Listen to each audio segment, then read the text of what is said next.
use for it on Yom Tov, on that day. I don't prepare one day for the next day. You know what I'm saying? There's certain things I like, have to be wary. You carry whatever you need for that day, for Yom Tov, that day.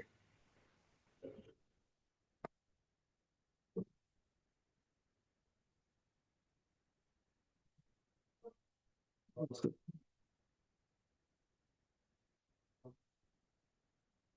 that was a Safik, yes. Okay, we are on. Good morning, Asaf, Boker Tov. We are on 48A, 48A. And the last thing I think we were doing is the rabbi, the rabbis came to Reish Galuta, right? They came to the house and they saw that the servant was putting a suda, the turban on top of the opening of a jug, and Rabbah was upset. So Zera said, "Why are you upset?" He says, "You'll see what's going to happen." But what the guy wanted to do, the guy wanted to, because the turban, he put something on top of the turban, and that thing, and it weighed down, and the turban went into the liquid. Turban got wet. Some say it was wine, I think, or some say it was water. And you want to keep a nice turban nice. And the servant either was about to squeeze it out on Shabbat, or he was gonna, or he actually squeezed it out. Squeezing out a water wine is trying to cleanse it. That's a malacha. That's a violation of Shabbat, of whitening. So and they asked the question, why is that different than the case of the perukna, which is um, a rag. A person could cover a bowl of liquid with a rag, but the difference is because we said the rag is not a turban.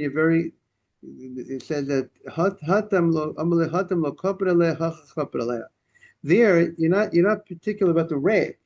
The rag is to be dirty and get dirty and remain dirty. Then then you get out, and then you pull out another rag. It's not. You're not tempted to squeeze out a rag on the Shabbat. However, you're tempted to squeeze out the turban to beautify the turban, because you want the turban to look good. Therefore, we're afraid you're going to come to forget about the Shabbat, and you might come to squeeze out the turban. So you will not be able to clean up a spill with something that we're concerned that you're going to squeeze it out. Um, so let's see any of the commentaries say something about that. So it says, the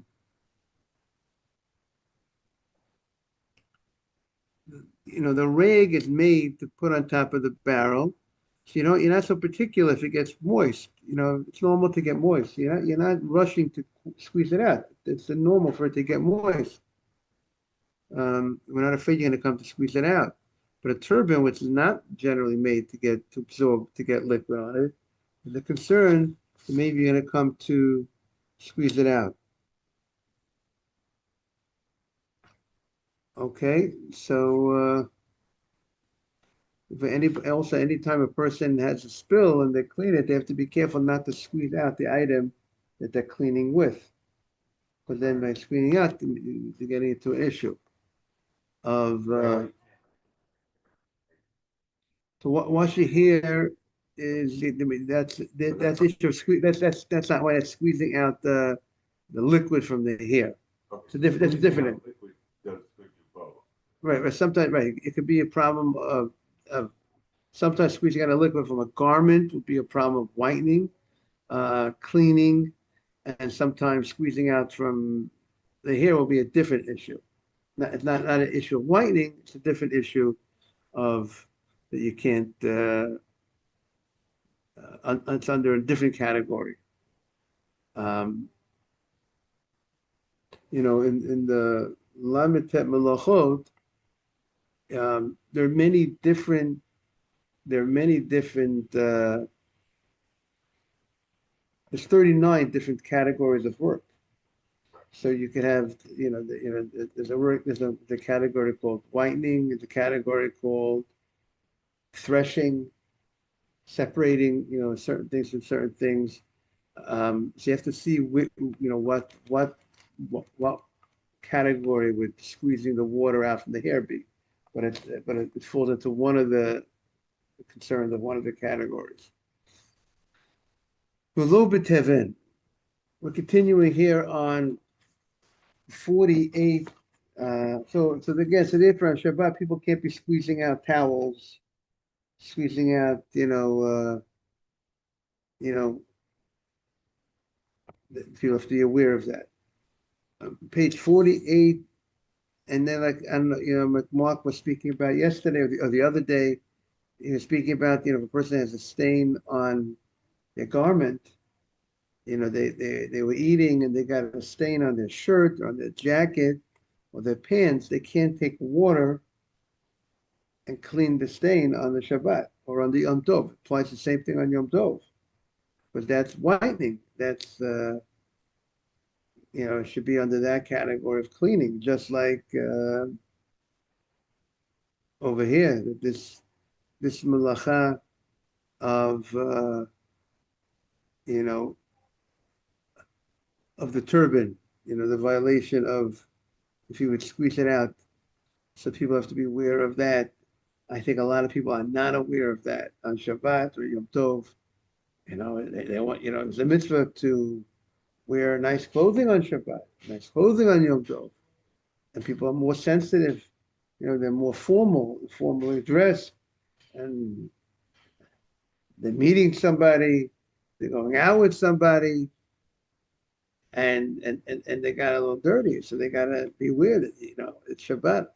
I apologize. It's Shabbat. I couldn't clean it. I got a little stain here. Something I didn't have time to get. I wasn't home to change. You know what I'm saying? There's ways that people could be protect themselves, make themselves look good, even though they can't go ahead and can't take the water to clean out the stain. Any question on that? And I think it again, like I said, they whitened the wall, they cleaned the wall. That was one of the things that one of the 39 malachot that they did, for the Mishkan, for the tabernacle, for the clothing, for the curtains, or whatever they they were dealing with whatever whatever materials they were using, whether it was wool or whether it was linen or whatever they were using, cleaning, that cleaning process is one of the 39 malachot. A cleaner's, there's a job. You send your suit to the cleaners, it's the job. If you would have a cleaners, you would own a cleaners. You can't clean that suit on Shabbat, right? That's what we need to be aware of. And then I used that opportunity, maybe last night I had the Zoom and talking about clothing. Naomi says to Ruth, I want you to go to Boaz. I want to go ahead and ask him to marry you. And but she tells she tells her, I want you to put get your clothing on. So the rabbis say, wait, you have to tell her to get your clothing on. Of course she's going to be wearing clothing. So the rabbi said, it means that I want you to get your Shabbos clothing, your Shabbat clothing. Wear your Shabbat clothing. There's a special mitzvah on Shabbat to have a separate clothing for Shabbat. We have a special clothing for Shabbat, and you have your weekday clothing and your Shabbat clothing. Now, your Shabbat clothing, sometimes you have a wedding. You can wear your Shabbat clothing to a wedding. It doesn't have to be only, but it's designated for. It's generally used for Shabbat. But sometimes on special occasions, you go ahead and you put on that clothing. But it's not weekday clothing. So people, and I think today's society, things are a little looser. We're a less formal society, I think. Am I right or wrong? the workplace has, dress down type of thing. There's no such thing 50 years ago, 60 years ago, dress down day, right? True. It's a more recent 20 years, 25, I'm guessing, 30 years. It's a more recent thing. And then people already think that the same way in the workplace, it's acceptable not to be formal anymore in many workplaces, especially as people are doing more remote. Yeah. They're getting used to not being in a suit. The Thai companies, I think, are having, you know, maybe people who do stocks, maybe they could buy the option that's going to go down the Thai companies. The Thai companies will start selling less ties than ever before.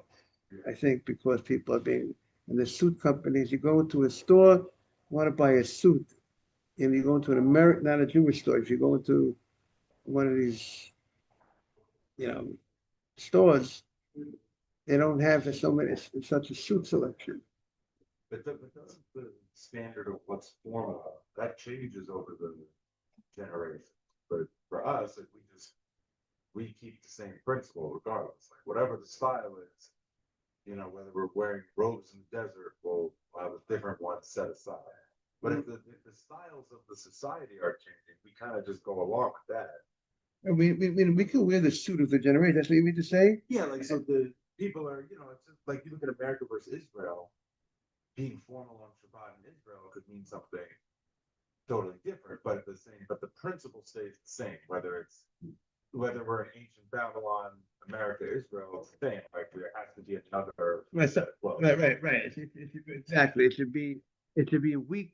Right. It should be Shabbat clothing, and not the clothing that I wore during the week. Yeah, because the guy who dresses in formal on Shabbat, if he's taking it to another level when he goes to the workplace during the week. So he may be less formal than the guy who wears the suit to work, But for but himself. he could, yeah, exactly. Like, Okay, so maybe he's honoring the Shabbat. That's a good point. But you bring up a great question. If a guy goes in and he's dressing, but for him it's more formal, but it's much less than the rest of the people, right? yeah, That's what, like right. So the question is, I think that question is, but then the question is, how does it look? Maybe for himself, he fulfilled that point that he honored the Shabbat by wearing more formal Shabbat clothing. But the question is, what about regarding how it looks to the society? It looks to the congregation. right. It looks to the people. So it doesn't look Shabbatic, as they say. It doesn't look. It doesn't look like he's really honoring the Shabbat, even though he is. But I'm saying, but maybe if the norm of society is that this is what's called a formal dress, is that a guy wears a suit. Right. Let's say that's called a, you would go to if you go to a meeting with somebody, you would be wearing the suit, or a dress shirt or a white shirt or something like that. And then he says, no, I'm, again, it's hard to know what the shirt situation today, but I'm saying, but let's say a suit. I think we understand that a suit is probably considered the more normal, Yeah. formal way that a person goes. Um, Maybe today people, don't wear the jacket, they wear the pants or the suit. I don't know, but something that's considered the normal formal way of dress, that you would go into a meeting, something that's, how would you walk into a meeting, with the, if you would be meeting with someone of prominence, how would you be dressed? What's the norm of society now? That this guy has his own norm, but I think it still might be a lack of, he might get credit, he'll get a check that he honored the Shabbat, but on the other hand, there might be some negatives to it, because he honored it, because he honored it, but he didn't wear the same weekday clothing. But the honor of Shabbat maybe was still not, to the world. It doesn't look like he really honored the Shabbat. That's Like the that to case. the world. It could look like that to the world, or it could look to the world like he's just doing it in a different way. Like for some people, it would be obvious. Like I once saw like an African guy on Shabbat. he was obviously formal, but he was in the full informal, like African stuff. But some people, yeah, you can't necessarily tell. But yeah, it's certain areas you go. If you go to like a big Manhattan like synagogue and you're dressed like an Israeli on Shabbat, it could look like that. But at the right place, people will understand that there's a difference. Like it could just, or like if you're in Miami or something, like like Spanish people, they might not put the suit on, but they'll put the fancy shoes on. They'll put like the whites, So a lot's changed. Like we used to wear all white or whatever, and then the rabbi said we're not doing that anymore on Shabbat because we don't want to. We don't want to like try to stand out too much. So there's a fine line between like conformity to whatever's mainstream Judaism versus like you're so informal that we can't even tell that you honoring the Shabbat. Yeah. Right. So this is something people need to, you know, think about. How does my look? Does it look like to the world that I'm honoring the Shabbat? You know what I'm saying? Right. You see, I'll tell you what. You see, a guy that wants walking shoes, right? Mhm. So years ago, sneakers today are on a different level than it was years ago. Meaning, sneakers became more popular. People wearing sneakers more than ever. But if a person would be, the idea of wearing sneakers to shul on Shabbat is not, no one would walk into a meeting with Right. sneakers on. Right. Now, for guys walking a long distance on Shabbat, so maybe, the guy's wearing the sneakers because he's walking the long distance, and maybe he has no other way to walk because if the type of shoes that he has. But really, really, we never saw growing up anybody wearing sneakers on Shabbat. Right. But today, you might find people wearing sneakers on Shabbat because they want to be a little more comfortable. But I personally, I think it's people wear it's those sneakers on Shabbat are one generally could be worn or are worn either they worn during the week, and even if he wouldn't wear them during the week, the look is not a Shabbos type of formal. That's what I would think. Um, Now the question is, but if a guy's walking a long distance, so maybe the question is, obviously maybe that will be a question. But then when he gets to his place, what is he wearing when he gets there? He's still wearing his sneakers when he reaches destination. And so that would be a question to think about. Right. But if the guy's got if it's the all white shoes with the all white like outfit, and it's like white jeans and then like a white collared shirt, it looks Shabbat, but not according to a certain style. Right, but he might that guy with everything white and it's obvious he's dressing up in honor of the Shabbat. That's different. Right. Because maybe because that's obvious, and even the person will say. The question is, see, it says the clothing but would a person look at that as honorable for Shabbat, or would a person say that's would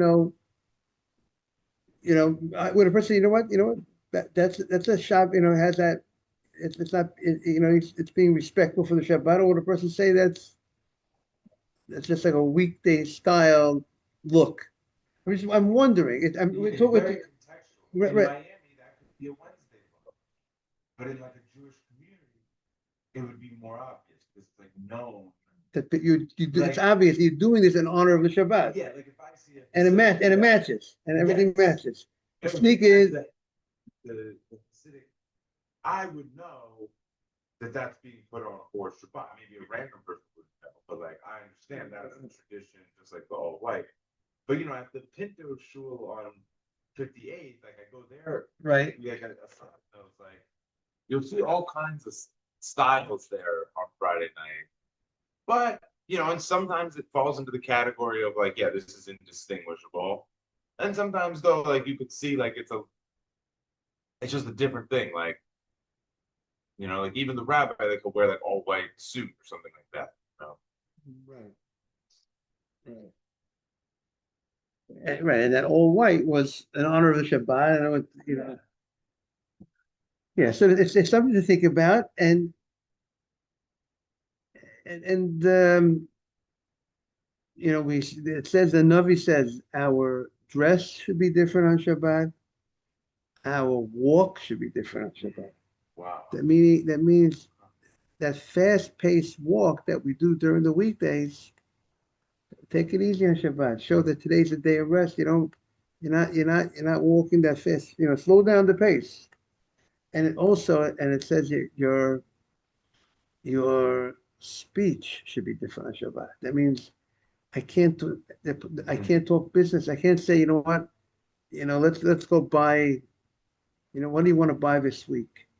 I want to buy a couch. I'm gonna go buy a couch.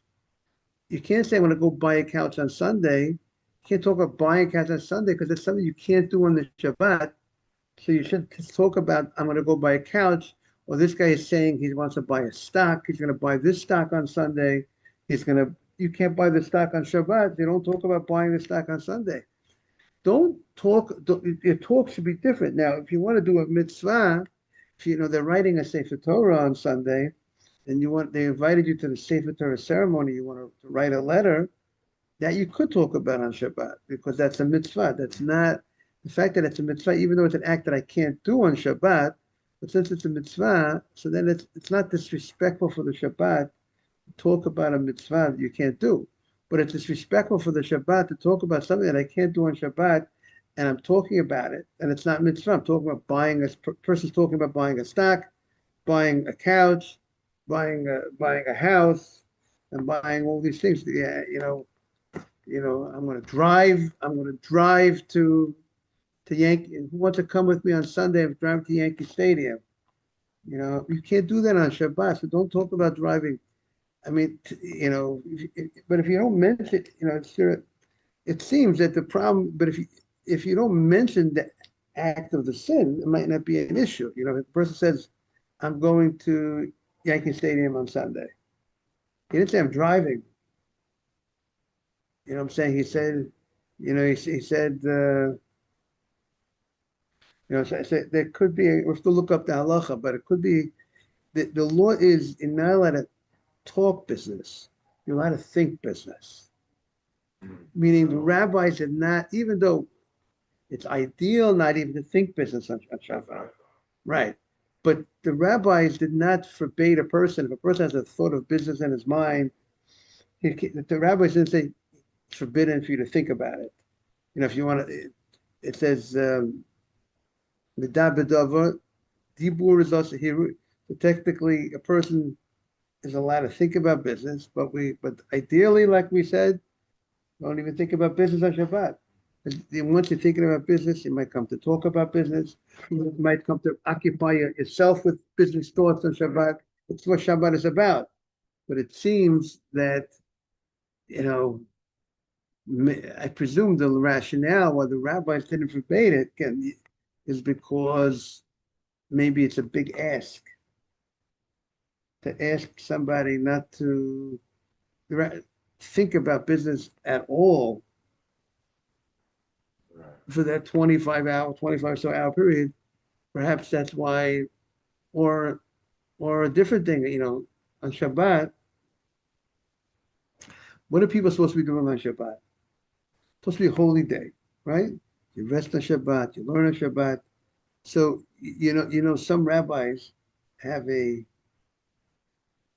difficulty when they go to the bathroom, not to think about Torah in the bathroom.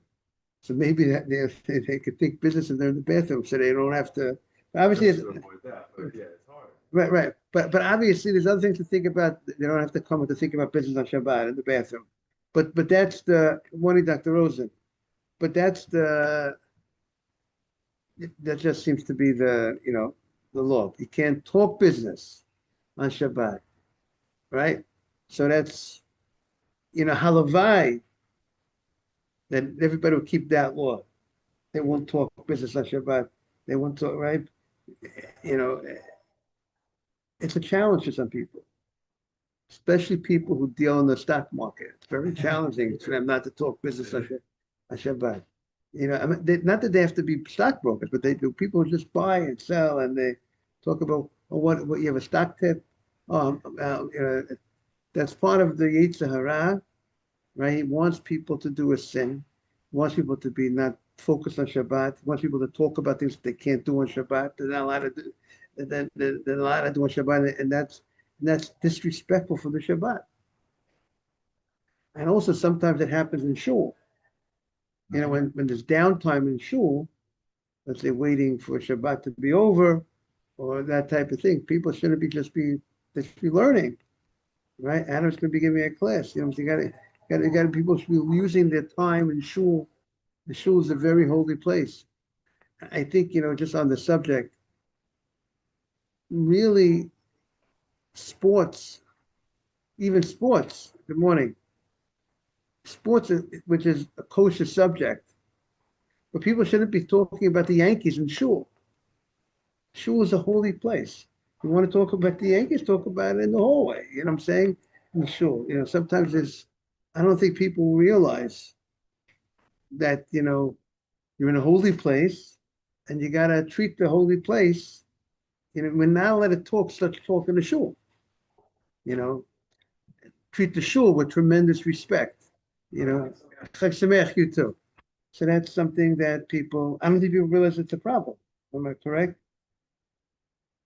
Right? People, right, right. Now, for some people, you say maybe it's better to talk sports than talk about people. Because people, maybe they'll talk Lashon Chas v'Shalom, the Yetzer Hara. Again, the evil inclination is working hard. He wants people to sin. So he might come to get him to go ahead and talk about people. So, I say to people, I say to the teenagers, I say it's very important they just follow sports.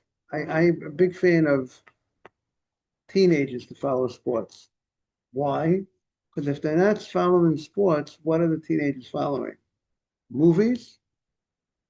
If it's a question between movies and sports, what's in the Netflix and the movies and sports? I would say it's a mitzvah. So That's a good point. I tell them, and if a guy doesn't follow, if I see a guy is in his teens and doesn't follow sports, I'm very concerned for him. What is he following? Of course, maybe if a person's brought up in a situation, They're really above it all, and they're only learning, and the teenagers are only learning Torah, and okay, but how many people on that are there? You have to be in a real, very strong, meaning not modern Orthodox, not mainstream Orthodoxy, different level of Orthodoxy, higher, that will say that maybe, okay, they could do without the sports also, but they should be playing sports. Meaning they need an outlet. They need a kosher outlet. Okay, of course the advertisements in sports is a problem, but it doesn't compare to Netflix. And used to go to a game. I think going to games were kosher now. If cheerleaders, even by basketball games, it's became a problem. But they have to step out for that, for people to, during that time. But the bottom line is, people have to make the right choices in every move they make. The way they talk, the way they dress, the way they walk, how they occupy their time. Remember everyone at Erev Tavshilin today, and everyone have a bit of a